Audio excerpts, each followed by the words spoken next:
no nació una nación en 1810, ya estaban las raíces puestas de hace mucho tiempo atrás. Lo que había que hacer era darle forma desde 1810 en adelante de otra manera, porque obviamente no estaba más España presente, pero la nación tiene raíces más profundas, 300 años atrás, en realidad. Argentina ya se llamaba Argentina allá por el año 1500. Ya esta región ya se la llamaba la Argentina, que quiere decir el camino al plata, a la plata, digamos, ¿cierto? Que viene de la palabra argentum, de plata. Ya había poesía incluso dedicada a estas tierras. Es decir, esas raíces que vienen de la presencia de España en América, de la fusión de España con la cultura americana, con la cultura aborigen, la cultura original de aquí, que acá fue muy fuerte, especialmente por la presencia de los incas. Digo que era un pueblo que tenía muchas formas organizativas parecidas a los españoles. El cabildo es una forma que los aborígenes estaban de acuerdo porque era la forma parecida que tenían los incas para resolver los problemas que tenían de su propia organización. Es decir, la unión de esas dos culturas produjo raíces profundas que durante 300 años fueron germinando en lo que se llamó el hombre americano, que es un hombre mestizo. Somos mestizos. Yo, mire, soy hijo de gringo y me he hecho mestizo de corazón, obviamente, porque soy hijo de todo gringo, toda gringada. Porque la gringada fue traída también acá con la idea de desplazar al criollo y terminaron finalmente los hijos de los gringos asimilándose a este país, que es una gran mezcladora. Yo digo que es como una licuadora que mete todo adentro y lo va transformando culturalmente. Fíjense que hasta los japoneses se han hecho argentinos, toman mate, qué es eso, esa cosa, que es un símbolo que nos distingue esencialmente, ¿no es cierto? Cuando los chinos lo hagan lo mismo, ya está, ya pasaron para este lado. El asado, digo, las cosas que hacen a nuestra cultura, a nuestra tradición. Bueno, eso es.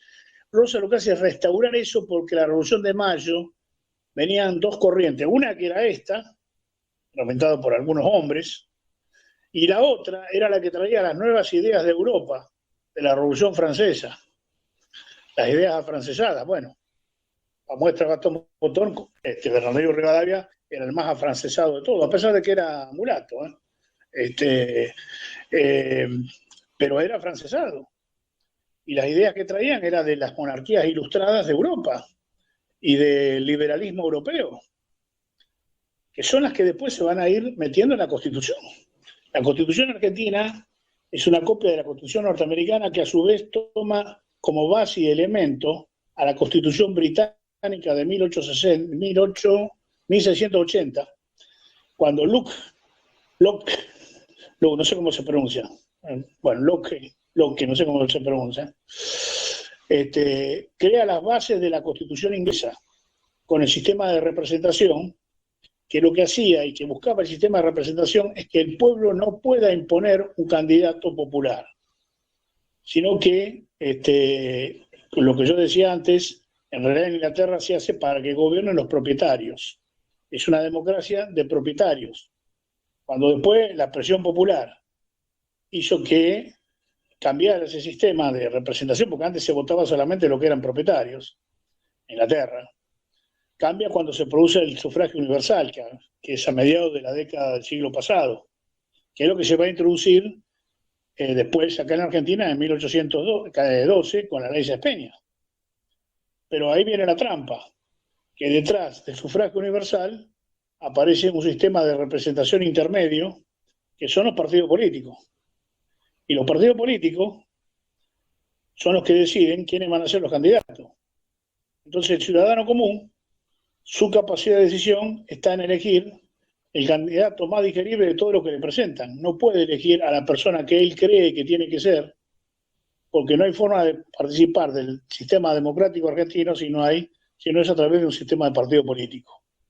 Bueno, recién cuando hablamos al principio teníamos que ver bastante con esta discusión, ¿no? Te copan un partido y ¿qué haces? Tenés que armar otro partido. Finalmente hace lo mismo de otro lado, más allá de que lo hagas con otra intención, por supuesto, que es participar. ¿Por qué tiene que ser así?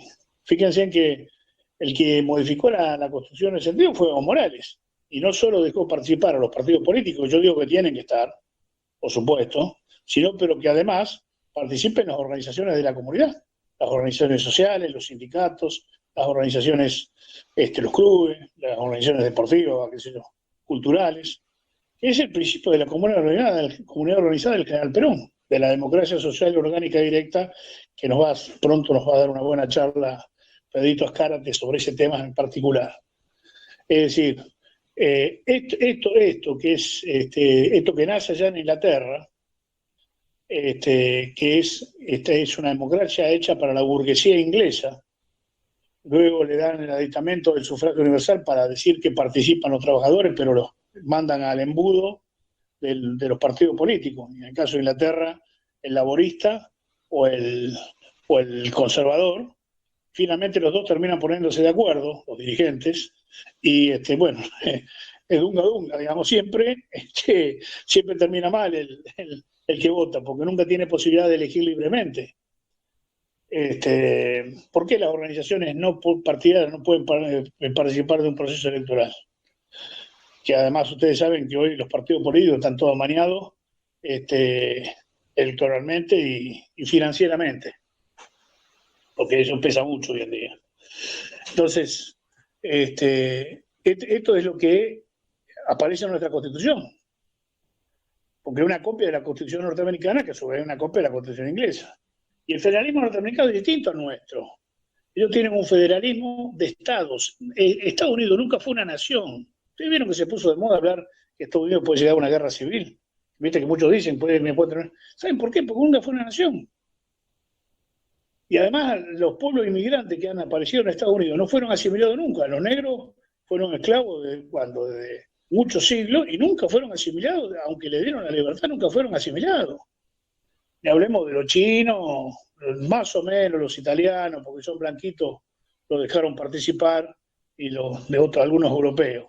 Pero el resto está todo marginado, guetizado.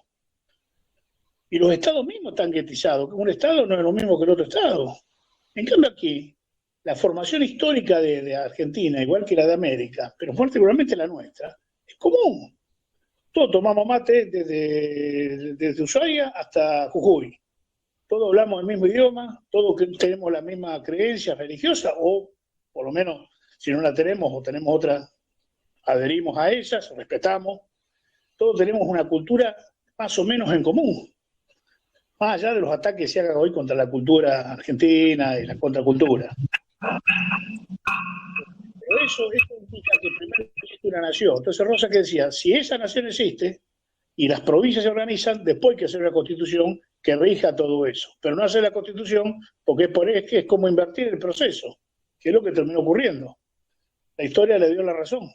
Había que terminar el proceso de unidad de las provincias, había que terminar de organizar las provincias y finalmente construir una nación, un gobierno nacional que representara esas provincias. Pero la unidad es de abajo para arriba. El gobierno nacional tiene que representar a las provincias argentinas, no las provincias argentinas al gobierno nacional. Es inverso, ese es el verdadero federalismo. Es el federalismo de los pueblos que defendió Rosas y que defendió el peronismo.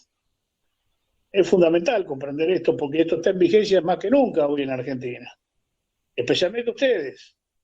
Porque, viste, la Argentina últimamente se ha dividido, ¿no? Entre que es la parte rica, que es, digamos, centro y norte de la provincia de Buenos Aires, Entre Ríos, provincia de Santa Fe, Córdoba y Mendoza, ¿no? La Argentina de la riqueza sojera, digamos, la Argentina pobre, que es la del norte, y la del sur, que, bueno, ahí está, no se sabe muy bien, un poco está pobre, un poco todavía está bien con vaca muerta, digamos, pues sacando eso, pues ya está muerta, digamos, también. Y la Argentina es toda. Y las provincias, aún más, las provincias norteñas tuvieron más que ver con la construcción de la Argentina que las provincias del centro. ¿Dónde se libraron las grandes batallas en Argentina? En Tucumán, en Salta. ¿Dónde se hizo el famoso éxodo jujeño? En Jujuy.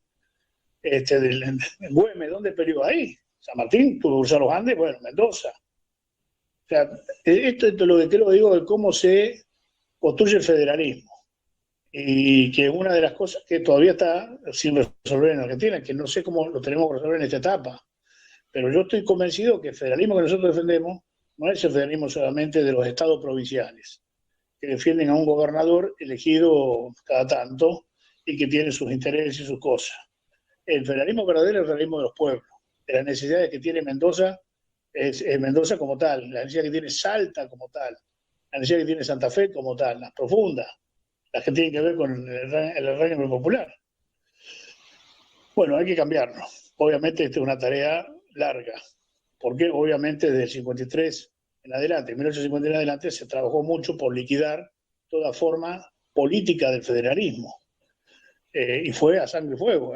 Ahí está el Chacho Peñalosa como referencia, está López Jordán, está Felipe Varela, bueno, cómo fueron los A, cómo fueron castigados, perseguidos con los coroneles uruguayos de Mitre, con el Remington, fueron cazados los federales. Y lo más grave todavía, la persecución del gaucho. La persecución del gaucho que se hizo mandándolo al desierto, a pelear contra los indios, mandándolo a la guerra que no quería ir porque la consideraba injusta, que fue la guerra del Paraguay. Y finalmente con la inmigración, que empieza en la época de Avellaneda y se acentúa durante la época de Roca y Juárez Selman, donde se pretende desplazar al criollo. ¿Qué pensaban? Que el criollo era vago, esto es lo que decía, que el gaucho no quería trabajar. Una gran mentira. Lo que pasa es que el gaucho lo que quería era tener las libertades y los derechos que tuvo antes y que los conoció antes, cuando el hombre era libre. Y esto lo termina diciendo muy claro Martín Fierro, leanlo, que es la queja del gaucho que ha perdido la libertad. Esas son las raíces, una libertad que antes tenía y que todo este proceso nuevo lo terminó destruyendo. Por eso lo del 53 es muy importante hablarlo, porque cambió Argentina. Y de un proceso que venía profundo de más de 300 años, cambió en su forma. Eran esos que pensaban que había que hacer otra Argentina, o que la Argentina no existía y que había que hacer una Argentina. Otra Argentina, con una idea. Una idea estaba por encima de la realidad, por encima de lo que se había hecho, de lo que había hecho naturalmente el proceso histórico. Para nosotros reivindicar las raíces históricas de nuestro país es fundamental. Y hoy es una batalla que se está dando. Porque todo el progresismo, o eso que se llama progresismo, entre comillas, ataca directamente ahí. Ataca directamente. No son los mismos que liberales que en la década del 80 estaban a favor del divorcio, o sea que Irigoyen estuvo en contra de la separación de la Iglesia del Estado. No es lo mismo, aquellos se llamaban progresistas también. Le digo para que sepan, digo para que los muchachos no crean que están haciendo una cosa nueva y novedosa. También era progresista para aquella época, pues los atrasados eran los gauchos nuestros. El atraso en realidad era de ellos, porque América se puede solamente escribir y hacer desde América, muchachos. Por eso los grandes conductores americanos son los filósofos. Nosotros no tuvimos filósofos aparte como tuvieron los europeos, los griegos, Aristóteles, Sócrates, Nosotros, los grandes pensadores, fueron hombres de acción. General San Martín, Simón Bolívar, Belgrano, Juan Domingo Perón. Y Paul de Yrigoyen no, pues no era muy de escribir, escribía muy poquito, un librito chiquitito así nomás. Era más intuición, ahora lo vamos a ver. Los grandes pensadores, Perón es un filósofo, sin embargo es un hombre de acción. Combina ambas cuestiones. Porque se puede escribir América solamente desde América. Y eso es lo que nosotros tenemos que comprender. Esta es la verdadera batalla cultural. Todo lo que está viniendo ahora, con todo ese tema del llamado progresismo, feminismo exacerbado y todo esto, tiene que ver con eso, con el ataque a la cultura nuestra. Y nuestra cultura es profunda. Está arraigada en el seno de nuestro pueblo, en la gente más humilde. Por supuesto, ahora te bombardean. Antes, digamos, el bombardeo era con tiros. Si no pensás de esa manera, te cambiaban con los tiros, ¿no? Fusilaban. Eso es lo que hacían, degollaban, pasaban. ¿Cómo combatieron a los federales que quedaron? A degüello. Al Chacho le cortaron la cabeza y la pusieron en una pica y la pusieron en Olta, a un pueblo de de La Rioja. Bueno, así Checho Peñalosa. Así se